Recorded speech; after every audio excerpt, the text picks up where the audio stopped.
This is Cruise Radio. I cruise a lot, and I always sail with travel insurance. You should, too. Get a free quote today at tripinsurance.com. Here we go. Broadcasting from the tripinsurance.com studios in Jacksonville, Florida. This is Cruise Radio. Kurt just returned from a 7-night cruise on Royal Caribbean's Symphony of the Seas. It was out of Bayonne, New Jersey, down to the Bahamas and Florida, Nassau. Perfect day, and Port Canaveral. How you doing, Kurt? Hey, I'm very good. Good to talk to you again, my friend. Let's take a step back here. What made you want to take this 7-nighter out of Bayonne, New Jersey? I think the prominent thing was that this is an Oasis ship we hadn't been on yet, and I do like that class, so that's what we scheduled for. And it's close port to us. We drive up there. I know you live in Maryland. Do you ever sail out of Baltimore? We have before, but all the ships are older and smaller. So that's not the preferred ship for my wife. Gotcha. I hear you. Fair I like enough. the classy kind of feel, but they're a little dated feeling, a lot of them. That's fair. So you make your way to Bayonne. How was the embarkation process from the curb to the ship? And we had someone on a few weeks ago who sailed on a ship, and they said that it was a little bit of a cluster getting into the parking lot because of the way they have you scan in and everything. Have they rectified that?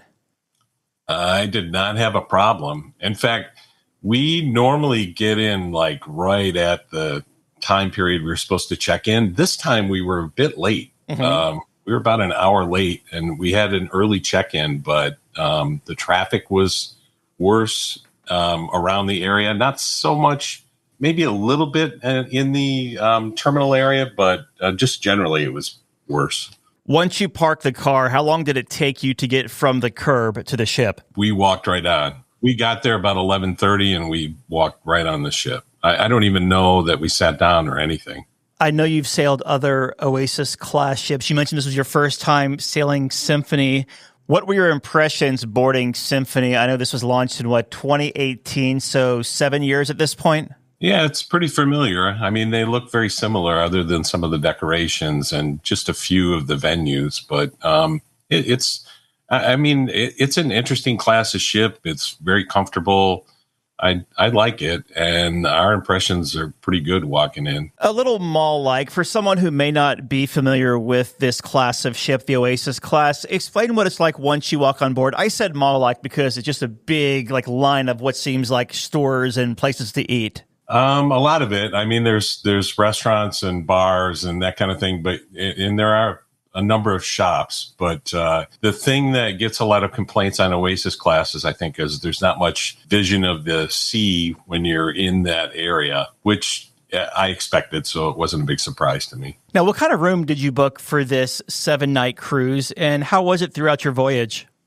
We had an ocean balcony, and it was kind of near the aft elevator, but it was the best part about it is it's on deck 8. And deck 8 is the same deck as the Central Park. And so it's an easy walk into there. It's a relaxing way to cross through the ship if you want to do that. Or, the little restaurant is there, the Park Cafe. It's just a really comfortable way to transition from one side of the ship to the other, or one, end of the ship to the other. We should note that usually if someone says a ocean balcony, that would be redundant, but on this one, you could have an inside facing balcony too, correct? Yeah, that's true. Yeah, you could have one of what they call the neighborhood balconies. So you could have one that looked into Central Park or one that looked into Boardwalk. As far as space, amenities, upgraded for USB technology, how was all that? I can't say that I remember a lot about what the plugs situation were. I don't think there's a lot of plugs, but enough. And I always bring a hub, so it's not something that's really affects me a great deal. I think there's a couple of US type outlets, a European outlet. There may have been a USB. I don't know. I don't recall. Sorry. Space for the luggage for you and your wife, was that plenty? Oh, yeah. Yeah, there's a lot of drawers and storage in this class of ship for sure. Gotcha. All right, well, let's talk about food on Symphony of the Seas, and we'll start up there at the Windjammer Marketplace, the buffet for Royal Caribbean. What were your impressions of the food served in there, and did the ship ever feel too crowded inside the Windjammer? Yeah, sure it does. I mean, at certain times, if there's a port day just before that, people are trying to, get breakfast in or something, but it's usually, it wasn't too bad. And I always avoid it on the first day because I know that it's going to be bad. So I didn't remember it being too bad. I don't think that it was tremendously crowded generally. I know you sail Royal Caribbean a lot. What did you think of the quality of food on Symphony? It was pretty good. Their quality seemed to be dipping on other sailings that we'd done. But the last few have been pretty good. I've been fairly happy with it. I've seen a couple of ships recently in the Royal Caribbean fleet that people have posted, whether it be on Cruise Critic or Facebook, where it shows like lobster served up there on the buffet. Is that a normal thing now? No, I don't think so. Okay. I mean, unless I missed out on it on the first day. I saw that recently myself on one of the Icon ships. Yeah. That they had lobster on the buffet on the first day. And but I haven't seen that personally. All right. Now, how about the main dining room? What time dining did you have there, and how was your food and service throughout the week? We had early dining in the set dining, and we had a waiter and assistant waiter that were fantastic. They were really attentive, and I was really pleased with both. Any favorite dishes that stood out during your cruise? Prime rib is pretty good. I mean, you can't go wrong with creme brulee. That's always pretty good. Doesn't really, I've not really had a bad one. So, but that's one of my favorite things. French onion soup is good. It's kind of overwhelming with cheese sometimes, but it is good. The service in there, in and out in the main dining room, what kind of time schedule are we looking at? It wasn't rushed, but it wasn't, I didn't feel like we were waiting a long time. I thought it was some of the better service we've had. So I don't know, maybe an hour or just over. Okay. But not crazy. We were on an MSC ship and it felt like we were getting hustled out of there. It was so quick. So it wasn't that experience. That wasn't actually, I mean, it was fast, but it wasn't that great. So I prefer to be a little bit slower than that. You've mentioned in past interviews that you like to go to Chops on embarkation day. Did you do that this sailing? Well, we go to one of the specialties, and this time we went to Jamie's Italian. Mm-hmm. That was good, but it was kind of slow. Mm-hmm. On the first day, if you have specialty dining, you can go to any restaurant and set up your dining reservations. So when we arrived, there were a group of people trying to make their dining reservations. So it was a bit of a lineup.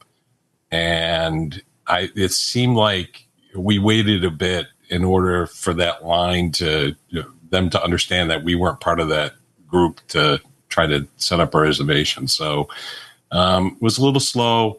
And sometimes when there are big parties, you get a little ignored if you're just a couple. When you're doing the lunch on embarkation day like this, is this something where if I rolled on this ship, I could do that? Or is it like a status thing? You have to be diamond to have lunch the first day on board? No, you just pay for it. Okay. Anyone can do it then. You just pay in advance on the planner. Mm-hmm. And that's something I always try to do. And if you hit it at the right time, the cost is pretty reasonable. I think lunch is generally, $15, $16 or something like that. Pre-tax or pre-tip and tax, but it's still pretty reasonable. And then outside of Jamie's and the main dining room, any other specialty restaurants? Not the typical ones, but we did do Playmakers and the included ones, El Loco Fresh, the grab and go stuff. Playmakers is pretty good. It's a nice place to hang. People are friendly in there. It's nice. We did have breakfast at Johnny Rockets, but again, breakfast is included, so it wasn't an extra cost for us. So Playmakers is a sports bar, so I'm thinking like what, burgers, wings, fries? Right. Yeah, I'm not a wings guy, but burgers, fries, stuff like that is what we had. And they have this dessert called Campfire Cookie, and that's generally pretty good. So you're paying for the burger there then. Is it worth paying for? Like, is it better than a Lido burger? Yeah, it's pretty good. But see, Royal doesn't have a lot of that kind of thing. And now that I'm experiencing other lines, I'm discovering that there are better food options on the Lido deck than what Royal's typically offered. So they don't have a burger place. You can go to the buffet and get a burger, and it's better than that. I think it's good. That's fair. All right, let's talk about the entertainment. I forgot, what Broadway show do they have on there? They have Hairspray, and honestly, that's a highlight. The entertainment on the ship is really amazing. Talk to us about, so you saw Hairspray. Do you have to get a ticket in advance, like sign up in advance and say, hey, I want to go at this time on your cruise planner, or can you roll in there and get a ticket right before the showing? You can. I think the way they manage it, I always try to book everything like that in advance because if you're booked in advance, you can go in right away. If you're not, then you have to wait until, 15 minutes before. And then if they assume there's no shows, then you can get in at that point. But you have to be lined up. So it's a very big ship. Those venues are not able to handle everyone all at once. So there's got to be some sort of management of that. And I think it's a pretty good way to manage it. It is kind of a pain in the butt to sign up ahead of time, but if you're expecting that, it's not that big a deal. It's just trying to plan that, day to day. Outside of the main theater, let's talk about either comedians around the ship or music venues. How did that stack up? Those things for this sailing, not that great, in my opinion. We went to an adult comedy show, and I think I've seen the two comedians they had before. I struggled with them. They were not really that great, frankly. So I think I spoiled myself a little bit. We used to go to comedy places a lot, and so my expectations are maybe too high. But those guys were not that great. The schooner bar player was a pretty young guy. Didn't quite have the banter down. He was good. He was talented, but I don't think he captivated the audience with any stories or anything. He was trying, but I didn't think he was out of the age group that was typically in there. How about any other entertainment around the ship or anything outside? Whether it be, do you do the flow rider? No, because I end up with a face full of water. Okay. I've tried it a few times, and it's not a pleasant experience, so I just gave up on that. But there's certainly, you've got the Aqua Theater on this ship. There's an afternoon show, which is a little less extensive, but the night show, which is called Hero, is really good. It's kind of like ninja themed or something, and I saw another show on another ship, and I thought, I can't be better than that. But this is pretty good. There's some pop music in it, which I don't know if it really goes with the theme, but it's engaging. So I really like that. And there's also the ice show, because they have an ice rink in the lower levels, and that's a good show too. The entertainment really carries it. It's really good. Kurt, kind of a sidebar here, but let me ask, you've been on a lot of ships before, and you're my 1300th interview or so over the past 16 years. Have you ever had a cruise ship show that absolutely floored you, that blew you away? I ask you that because everyone is pretty much like, it was cruise ship entertainment, the same song and dance, etc. What are your thoughts? Water shows are pretty good. I mean, the diving shows, they're pretty entertaining. I mean, they're high wire acts, they're bungee cord acts. It's a lot. Like, I've been to see Cirque du Soleil in Vegas, and it's pretty comparable. It's not exactly the same. It's not quite as extensive, but it's up there. Okay. So those shows are pretty good. All right. Well, let's talk sea days, crowds and congestion on board. Not too bad. I don't know. The ship distributes people pretty well. So, some people are in the Central Park area. Some people are boardwalk. Other people are in various spots on the deck. And there's so many areas to be in where there's activity that it's not that bad. I know when we went to Perfect Day, it was like a little overcast, but the condition was good generally throughout the day. But you were asking about on the ship. It was good. It was not overly crowded. We didn't have a tremendously hard time getting seats. Sometimes it was a little crowded in certain areas, but when we get out, it's generally okay. I forgot to mention that we did do a specialty restaurant that exceeded my expectations. We had lunch at Hooked. Okay. That was a new one for me. I had never been to Hooked before, and honestly, that was a bargain. That was really good. Steak and lobster, had shrimp cocktail appetizer. It was really good, and the reviews I saw lowered my expectations a lot. So that was something I forgot about. I just noticed on my notes here. You have a lot of good seafood options in Maryland. So would you compare the seafood on board to a land-based back home? The thing we have in Maryland is crab and crab cakes. Mm-hmm. And I've never seen a crab cake like I have here. Anything else that we get around here is trucked in, so it's kind of the same. And the casino, as far as the smoke situation in and around, because it's down on the lower deck, right? Like 3 or 4? It's one deck below the promenade deck. There's a stairwell that goes down there.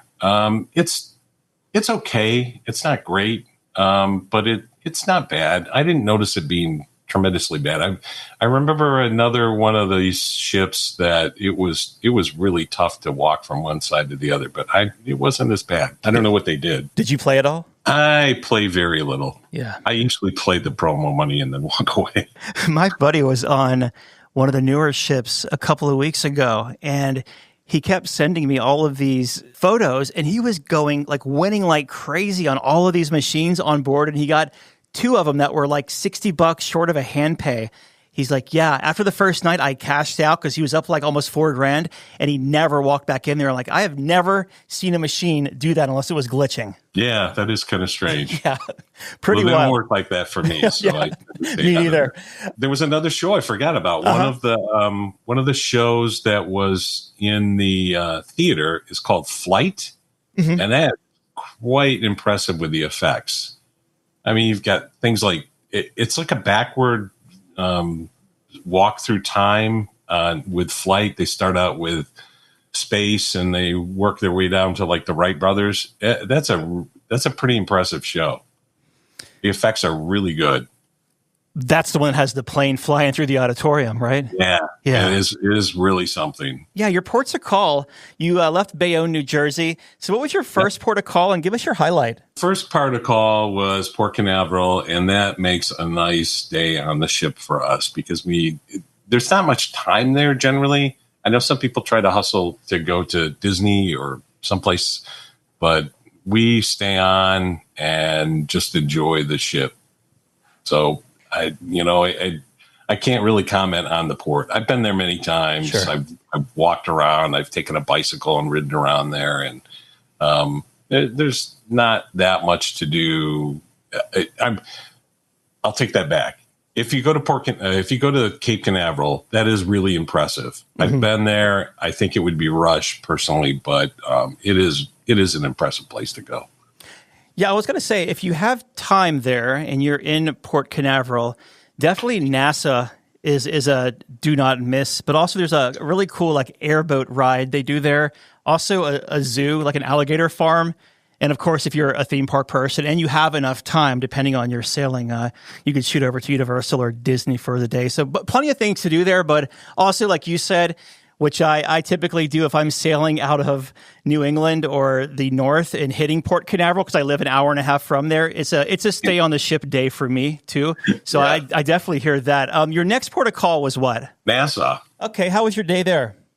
Okay. We did a trip off the ship, looked around a little bit. It was fine. We stayed in the port area. We bantered a little bit with some of the police officers that were walking through, which was kind of funny, but didn't really do a whole lot off the ship. It was a nice day. We may have spoke about it before, but I'm curious. You mentioned you hung out in the port area. What did you think of that developed port area, the new area, and compared to the old Nassau port? Oh, it's so much nicer. I mean, you used to just get inundated with whatever kind of offers, hair braiding and this and that when you stepped off the port before. But now, if you stay in that contained area, it's not bad. And in fact, we've been out before, and since they built this, there's a lot less traffic or people trying to sell you things just outside of the area. So it seems like it's discouraged some people from doing that and bothering people when they're headed out. And then your final port of call was perfect day at CocoCay. You mentioned at the head of the interview, it was a little overcast there. Did you get off and get to explore or hang out at the beach? We usually go to the pool, the Oasis Lagoon pool. And yeah, like I mentioned, the weather looked like it was a little threatening, and I thought maybe it might rain, but it was overcast, and so it was a little cooler, which was really nice. When we went, it could have been pretty darn hot, and it was really comfortable. So we enjoyed it. It was a good time. Did you spend any time in the spa on this sailing? No, I generally don't do spa stuff, but I used the gym at times. That was one disappointing thing, that I like using the rowers, and at the beginning of the trip, there were 2 rowers operational, and then one broke, and it just doesn't seem like they're maintained the way they should be. I've noticed that on other ships. It's not unique to this one. Oh, because you status matched on MSC and you got comp spa time? Is that what you're telling me? Yeah, that's what I was thinking. I status matched at MSC, got some time in the spa, and took advantage of it. Gotcha.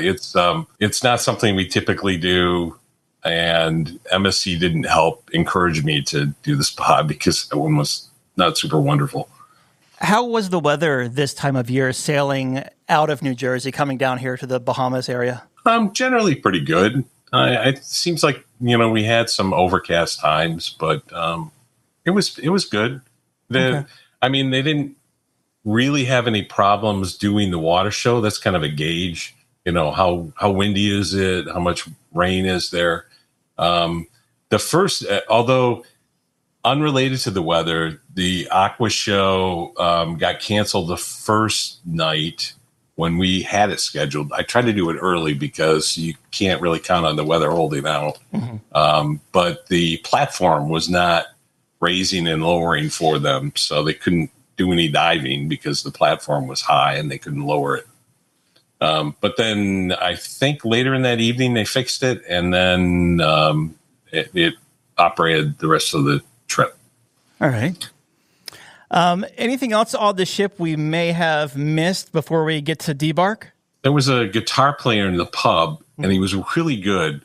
And what was funny is, at least for Royal, he was a little snarky.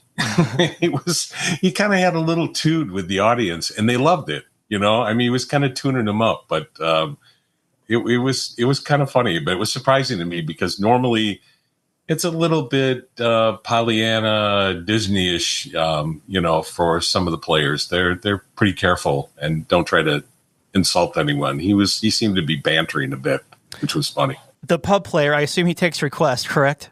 Yeah. Okay. So I'm curious. I think he was pushing back on some of the requests, actually. That's funny. I'm curious because I've been on a couple of sailings lately where I've either hung out in the piano bar or in the pubs, and it almost felt like the musician, whether it be a pianist or a guitarist, were holding the audience hostage until maybe that's the wrong way to say it, but they wouldn't play their song until you gave them a $20 tip, or for $100, I'll play Piano Man or whatever. Was there any of that?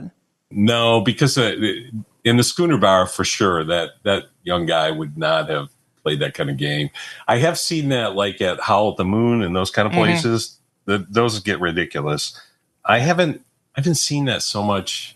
Well, I don't know. I guess I have seen it on a ship a little bit, but I don't know. And it not on a Royal ship. I think I saw that on some other ship. Yeah, I was just curious what your take was on Royal there. So you make your way to Bayonne, New Jersey to get off of Symphony of the Seas. How was your disembarkation?